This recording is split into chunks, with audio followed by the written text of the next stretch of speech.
বৌদি, বড় ঠেকায় পড়ে এলাম আজ। কি হয়েছে গো শান্তি? এবছর শীতে বড় লাল শাক চাষ করেছো তুমি।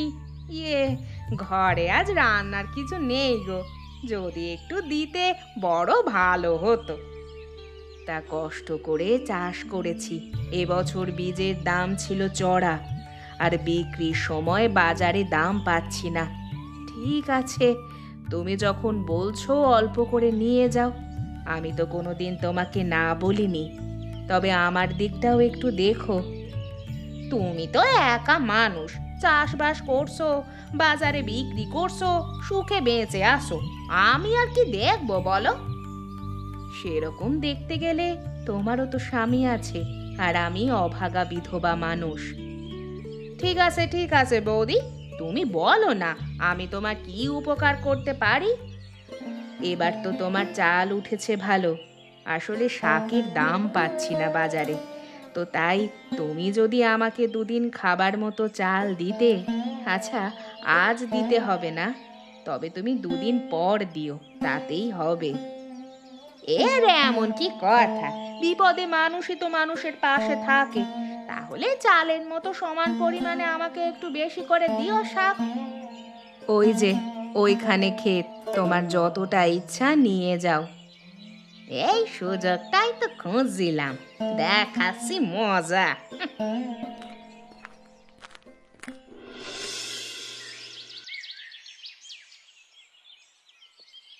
আরে ও রাধাকান্ত, শুনে যা ভাই, দিকে শুনে যা, শুনে যা।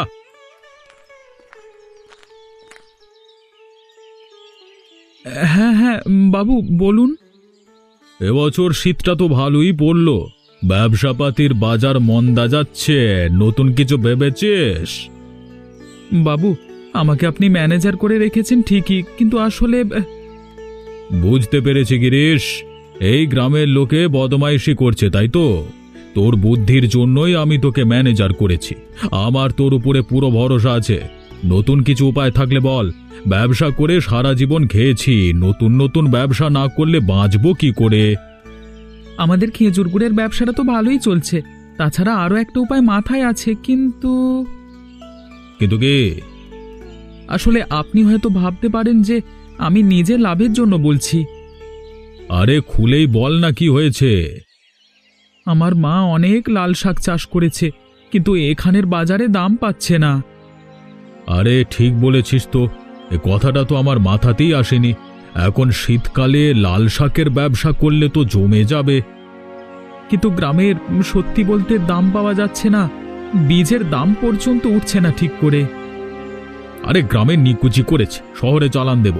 গ্রামের আরো অনেক মানুষ তোর মায়ের মতো চাষ করেছে, তাদের সবার থেকে সংগ্রহ করে উচিত দামে কিনে গাড়ি ভরে শহরে পাঠাবো, তাহলে চাষির পকেটেও টাকা আসবে আর আমাদেরও লাভ হবে। তুই আজকেই তোর মাকে বলে সব ব্যবস্থা কর, তুইও সাহায্য কর, যাবারি যা। ঠিক আছে বাবু, আদেশ যখন আপনি করেছেন আমি আর দেরি করব না।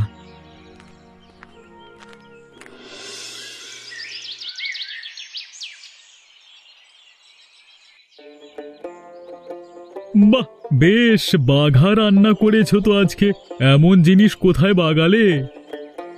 এমনিতে কি তোমার বউকে পাড়ার সবাই কাকিমা বলে সম্মান করে? একবার ঘরের দিকে তাকিয়ে দেখো তো। আরে বাবা রে, এত সব তুমি কোথায় পেলে? শোনো, এক্ষুনি খাওয়া দাওয়া করে তুমি শহরে চলে যাও, এগুলো বিক্রি করে এসো। তার মানে? গিয়েছিলাম ওই বোকা কাবেরী বৌদির কাছে সকালে শাক ধার করতে, আসলে আমার ধান্দা ছিল অন্য। অনেক দিন ধরে দেখেছি যে চাষ করেছে এবছর বাঘি, লোভ হচ্ছিল বড় করে। গিয়ে শুনি যে গ্রামে নাকি বিক্রি করতে পারছে না। এদিকে তুমি জানোই তো, শহরের লোকেরা এসব খেতে পায় না। দুমুঠো চালের প্রতিশ্রুতিতে লুকিয়ে বস্তা ভরে নিয়ে এসেছি। কিছু বলেনি? আমাকে শাক তুলতে দিয়ে ঘরে চলে গিয়েছিল, বিশ্বাস করেছিল আমাকে। দিয়েছি ক্ষেত খালি করে একেবারে অর্ধেক। এবারে শুধু এগুলো বিক্রি করে টাকা তোলার অপেক্ষা। বাহ, তোমার বুদ্ধির তারিফ না করে পারছি না। তাহলে আর দেরি কেন? খাও খাও তাড়াতাড়ি। এই খেয়েই পালাবো।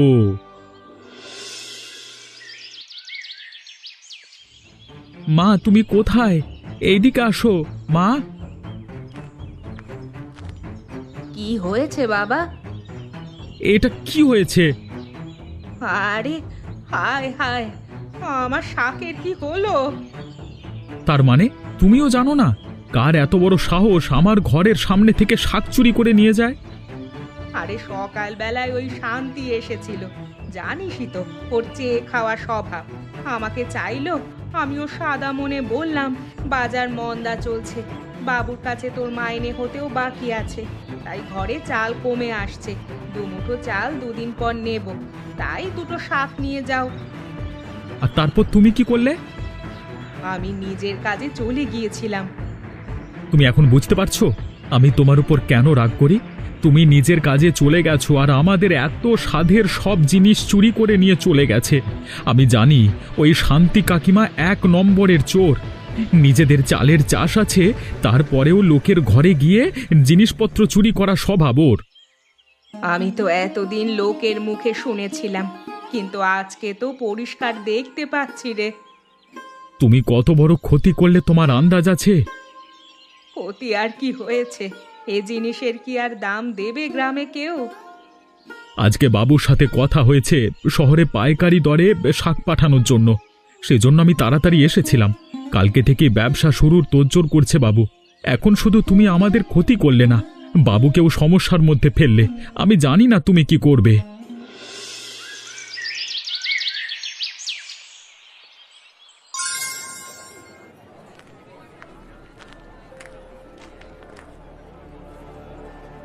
আরে ও কাকা, তুমি এখানে কি করছো?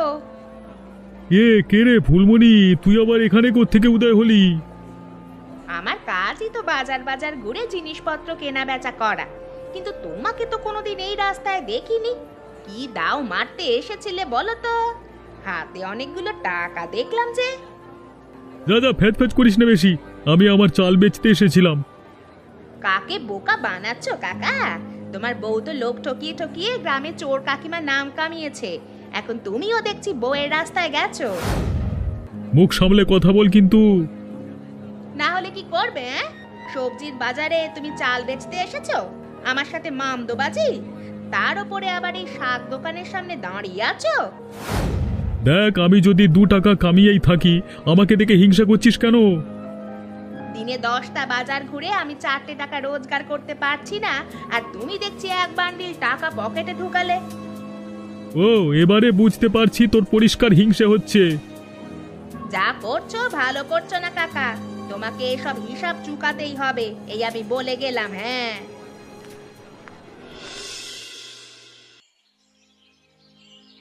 এ কি বউ, তোরা এই ভর দুপুরে ঘরে তালা লাগিয়ে কোথায় যাচ্ছিস? এই গ্রামে কি আর মানুষ থাকতে পারে বৌদি? তাই আমরা গ্রাম ছেড়ে চলে যাচ্ছি। যে চুলোয় যাবি যা, কিন্তু আমার যা ক্ষতি তোরা করেছিস তার দাম দিয়ে যাবি।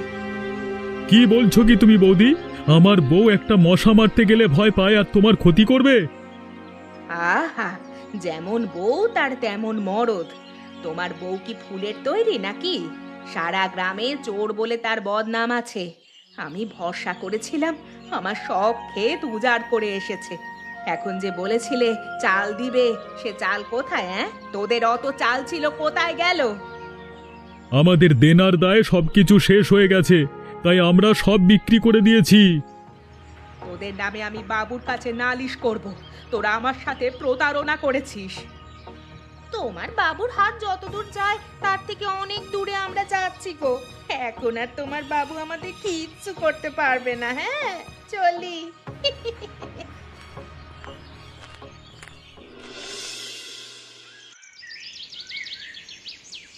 আরে আয় আয় আয় রাধা কান্ত আয়। সেই যে তুই গেলি আর তো পাত্তা নেই তোর।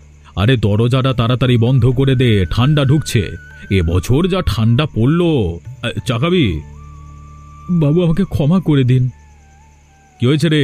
তোর মুখে তো কোনোদিন এরকম কথা শুনিনি। শাকের ব্যবসাটা শুরু করা বোধহয় আর হবে না। কেন, কি হয়েছে? হ্যাঁ, মা বিশ্বাস করেছিল ওই শয়তান শান্তি কাকিমাদের দুমুঠো চালের প্রতিশ্রুতি দিয়ে সব শাক তুলে নিয়ে গেছে। অল্প যা পড়ে আছে তার দুদিন খাওয়ার মতো মাত্র, ওদের ব্যবসা করা চলে না। তুই আগে বলবি তো, ওদের আমি এক্ষুনি যদি। তাও পারবেন না বাবু। মা আজকে মূল্য চাইতে গিয়েছিল, হিসেব বুঝতে গিয়ে দেখে ওরা বাড়িতে তালা লাগিয়ে দূরে কোথাও চলে গেছে। কি বলিস রে? আর মা ছাড়া এত বড় চাষি এ গ্রামে আর কেউ নেই লাল শাকের, মানে। তাহলে ঠিক আছে, মন খারাপ করতে হবে না। একজন কেউ আমাদের ঠকিয়ে দিলে আমরা পথের ভিখিরি হয়ে যাব না, ঠিক আছে? তা এতদিন কিছু কামাতে পারি না পারি মানুষের বিশ্বাস আর সততা অর্জন করতে পেরেছি, অন্য কিছু চিন্তা করছি। তুই বস, বুঝলি? ক্ষমা করবেন বাবু, মা ঘরে একা আছে, তার উপরে এমন ঝামেলা হয়ে গেল। আর ঠিক আছে, ঠিক আছে, তুই যা, চিন্তা করিস না, সব ঠিক হয়ে যাবে, যা।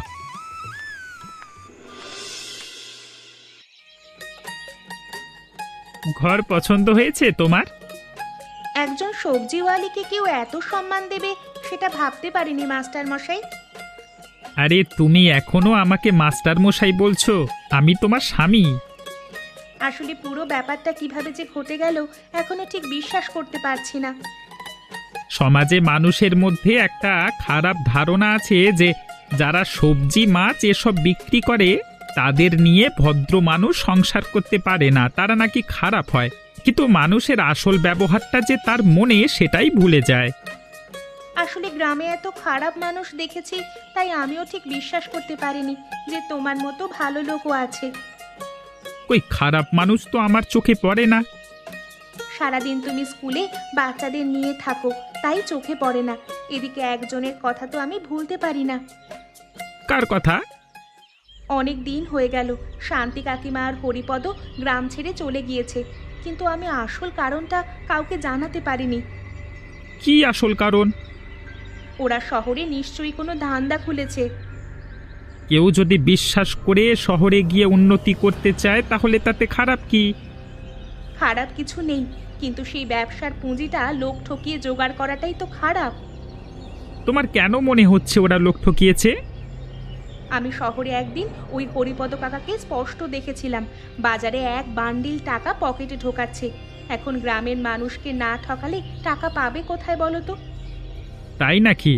আমি যতদূর জানি যাওয়ার ঠিক কিছুদিন আগে রাধাকান্তদের লাল শাক চুরি করেছিল, সে কথা তো গ্রামে আজও সবার মুখে মুখে। তাহলেই ভেবে দেখো। আচ্ছা, তাহলে এই ব্যাপার। ঠিক আছে, ছাড়ো। নতুন ঘর, তুমি নতুন বউ হয়ে এসেছো, এখন সংসারের সব দায়িত্ব তোমার। চলো চলো, ভেতরে চলো।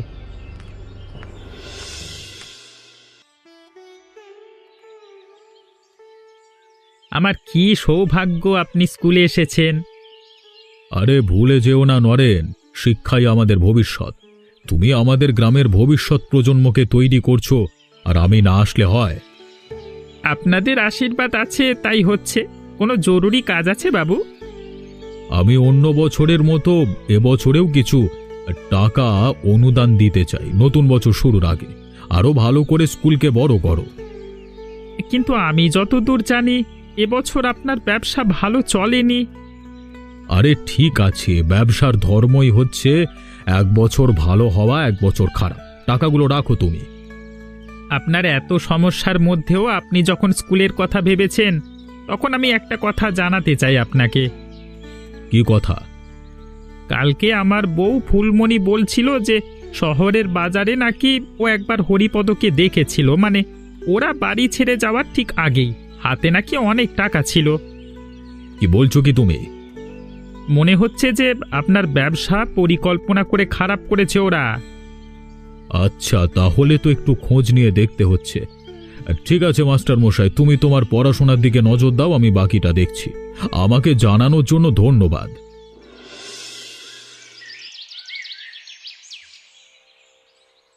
কি বউ ঠাকুরন, ছেলে বাড়ি নাই বলে মন খারাপ করলে চলবে? আগে বাবু, আসলে ছেলেটাই আমার একমাত্র সম্বল। কতদিন হলো বাড়িতে আসছে না, তাই। চিন্তা করতে হবে না, শহরে গেছে সে আমার হয়ে ব্যবসা করতে। তোমার ছেলে বুদ্ধিমান, ভালো টাকা কামাচ্ছে।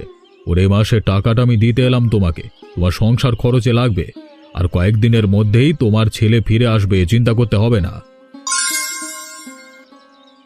ধন্যবাদ বাবু, তবে আমার জন্য আপনার বড় ক্ষতি হয়ে গেল।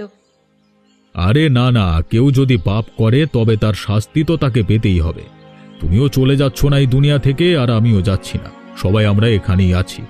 যদি আমরা সততার পথে থাকি তাহলে যারা আমাদের সাথে খারাপ করেছে তারা তার মূল্য চোকাবে। আমার জন্য কোন হুকুম বাবু? এবছর খেজুরের রস খুব ভালো হয়েছে। বাড়ির কাজ করা ছাড়া তুমি তো বাকি সময় ফাঁকা থাকো, তাই ভাবছিলাম গুড় তৈরির দায়িত্বটা যদি তুমি নাও। চিন্তা করবেন না বাবু, আমি রাজি আছি। ঠিক আছে, তোমার বাড়ির সামনের ক্ষেত এখন তো ফাঁকা, ওখানেই আমি কালকে সকাল থেকে আয়োজন করব। আপনি যা বলবেন। হায় কপাল, আমারে কি সর্বনাশ হলো গো! আমার স্বামীটাকে সবাই মিলে এরকম পিটিয়ে মেরে ফেললো। হায় হায় হায়, এত পাষাণ মানুষের দল!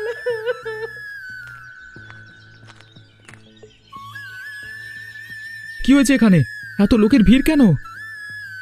দেখুন না বাবু, আমার স্বামীকে মেরে ফেললো। এ কি তুমি কাকিমা? তুমি? চিনতে পেরেছো তাহলে? পুরনো কথা ছাড়ো, এটা তো হরিপদ কাকা। এ কি, কাকাকে এরকম ভাবে পিটিয়ে কে মারলো? কি হয়েছে কি, তোমরা আমাকে বলবে কি? শালা এটা ছিল এক নম্বরের চিটিংবাজ।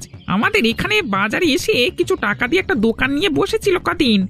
প্রথম কয়েকদিন ঠিকঠাক চালালো, তারপর শুরু করলো চিটিংবাজি। প্রত্যেকের থেকে টাকা ধার নিয়েছে, তারপর কাউকে দেয়নি। শুধু কি তাই, মানুষকে পচা জিনিসপত্র খাইয়েছে, ভেবেছে সব টাকা নিজে নেবে। তারপর জুয়া খেলে খেলে হেরেছে, শেষ পর্যন্ত পকেট মারি করতো। আজকে দিয়ে যে সব শেষ করে দেবো, সব শেষ। আমার ভুল হয়ে গেছে গো, তোমাদের কাছে আমি বড় ভুল করে ফেলেছি। হ্যাঁ থাক, আর পুরনো আফসোস করে কি করবে? আমি লোকজন দেখে কাকার সৎ কাজ করবার ব্যবস্থা করছি। তুমি আমার সাথে গ্রামে ফিরে চলো।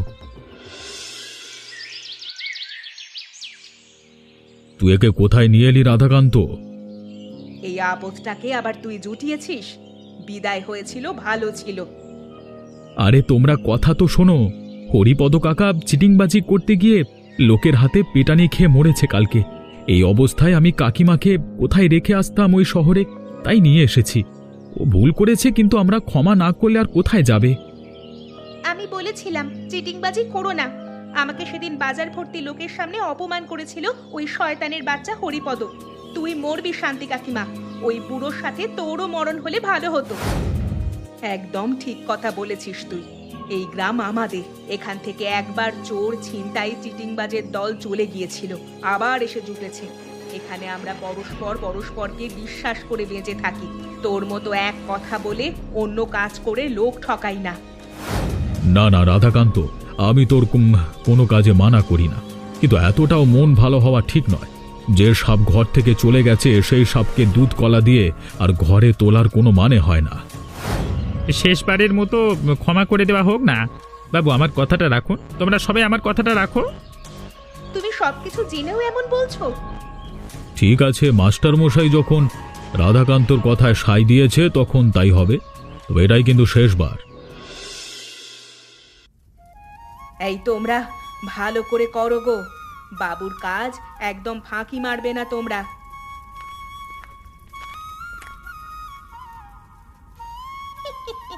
কি মজা! এখানে কি হচ্ছে?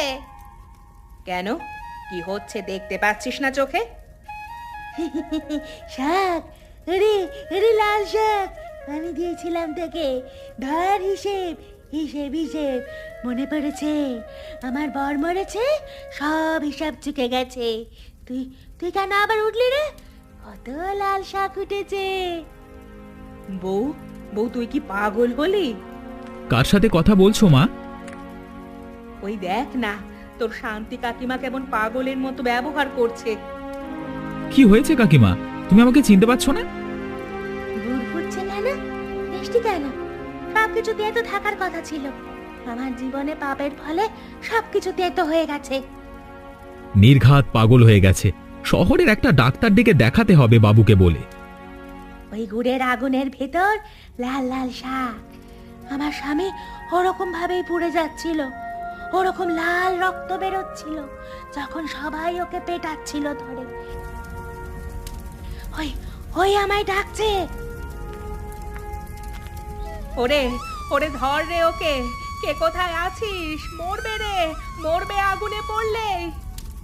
কাকিমা কাকিমা, যেও না যেও না। হায় রে, সব শেষ হয়ে গেল।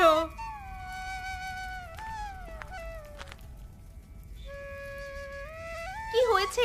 এত চেঁচামেচি কেন সকালবেলা? আমার উঠানে পাপ করেছিল, এখানে এসেই শাস্তি পেয়ে গেল শান্তি। শেষ পর্যন্ত পাগল হয়ে মরল আগুনে ঝাঁপ দিয়ে। এই জন্যই বলে খারাপ কাজ, লোভ এসব করতে নেই। কি আর করা যাবে? যাই হোক, তোমরা কিন্তু আমাদের সঙ্গে থেকো, আর আমাদের গল্পটা কেমন লাগলো কমেন্ট করে জানাতে ভুলো না।